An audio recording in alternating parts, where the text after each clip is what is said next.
এখন বাজে সকাল কি বলে 8:30টাও কেন শুকছে। কালকে হনুমান এসছিল, তখন থেকে শুকেই যাচ্ছে। খাওয়ার নাম নেই, শুকে যাচ্ছে। যে কলা ছিল, কলা ছাড়িয়ে খেয়েছে এখানে, গন্ধ পেয়ে শুকিয়ে যাচ্ছে ব্যাপার।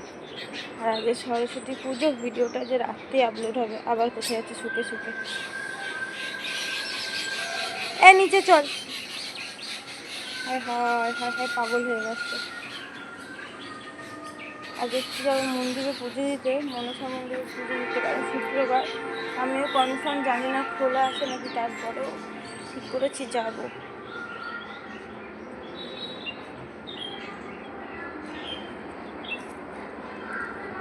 ওই চ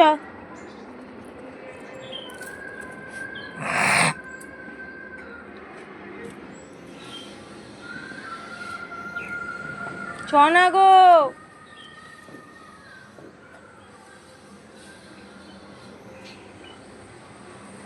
কি খুঁজে যাচ্ছে?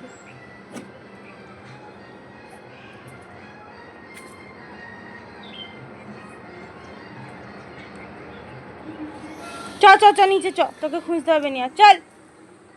আরে ওকে ট্রেনিং দিয়ে নিচ্ছে যেন খোঁজা। চলো বাবা, নিচে চলো, অনেক কাজ আছে, স্নান টান করতে হবে। রেডি হতে হবে যে যাবো। আজ তোমরা কিছুটা ব্লগ দেখবে, যেটা হলো আমরা যাবো পুজো দিতে। পুজোর মন্দিরের ভিডিওটা তোমরা দেখতে পাবে একটু। ওটা জাগ্রত মায়ের মন্দির, ওখান থেকে কেউ খালি হাতে ফিরে আসে না, এটুকুটাই জানি। তো যাবো। এই কালকে গাছে জল দিয়েছি, কালকে ভাববি হনুমানগুলো গাছ থেকে আমার কিছু খেয়ে যায়নি। আরে পারলি,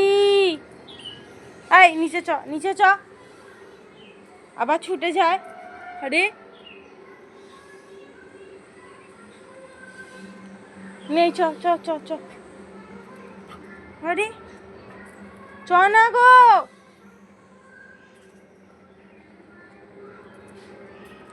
চ কপিরাইট ক্লেম পড়ে যাবে।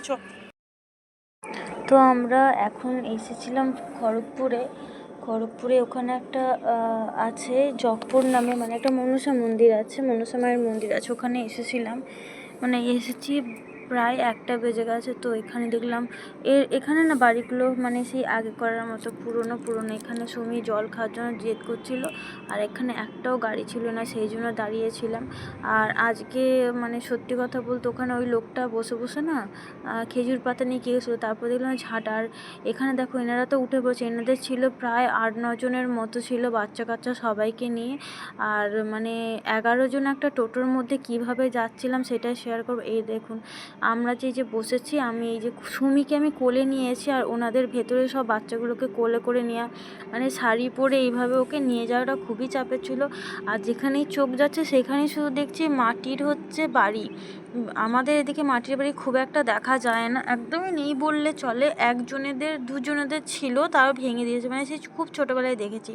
এখন দেখছি এখানে খুব বড় বড় মাটির বাড়ি, দেখতে সুন্দর। কিন্তু আর একটা জিনিস আছে, সেটা হচ্ছে বাঁশ গাছ, আর মাঠের ওপর মাঠ চাষ করা। এই দেখো পুরো চাষ করার, মানে ভিডিওটা কি করে করবো বুঝতেই পারছিলাম না। তো মন্দিরটা হয়তো তোমাদেরকে দেখাতে পারছি না, এতটা ঘুরে রাস্তা, এলোমেলোভাবে পুরো বেঁকে যাচ্ছিলো, খুবই কষ্ট হচ্ছিল। আর একটা জিনিস, আজকে সরস্বতী পুজোর সাথে ছিল নেতাজি সুভাষচন্দ্র বোসের জন্মদিন।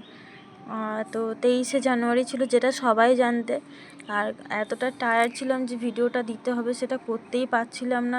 মানে ভিডিওতে এডিট করার একটা ব্যাপার থাকে, তো করতেই পারছিলাম না, বাড়িতে এসে ভিডিও করতে পারছিলাম না। আর এখানে এই যে চলে এসেছি আমরা, এখানে আলাদা পোল করে দিয়েছে, তো ওনারা ওপাশ দিয়ে হেঁটে আছে, আর সবাই দেখছি প্রায় ঘুরতে এসেছে।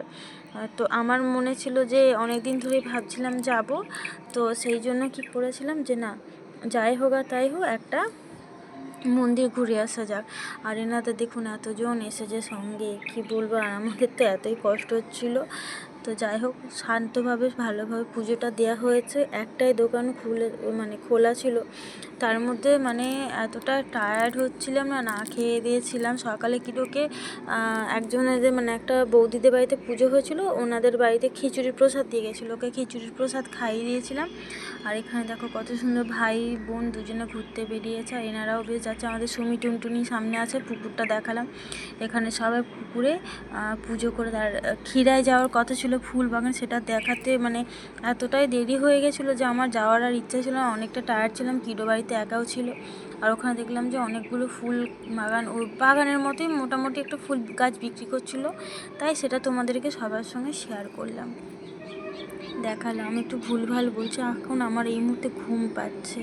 আর সব দোকানে এই যে বন্ধ, যেহেতু আজকে ওকেশন ডে নয়, মানে শনি মঙ্গলবার প্রায় সব দোকানই খোলা থাকে। তারপর পুজোটা দিয়েছি, মন্দিরটা দেখানো হয়নি, কিন্তু খুব তাড়াতাড়ি মন্দিরটা দেখে যদি পারি এর সঙ্গে অ্যাড করবো, নাহলে পরের ব্লগে তোমাদের মন্দিরটা দেখাবো।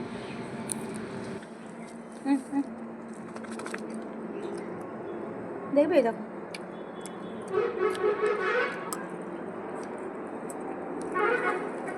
বস বস দিচ্ছি, বস।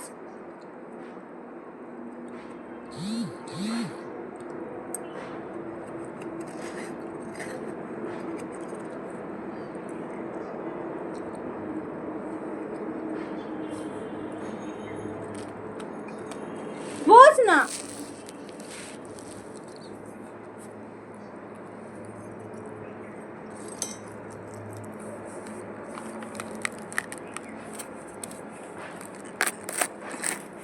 যা যা যা ধর বাবা। নারকেল খাওয়ার জন্য কত হচ্ছে ঝামেলা দেখো।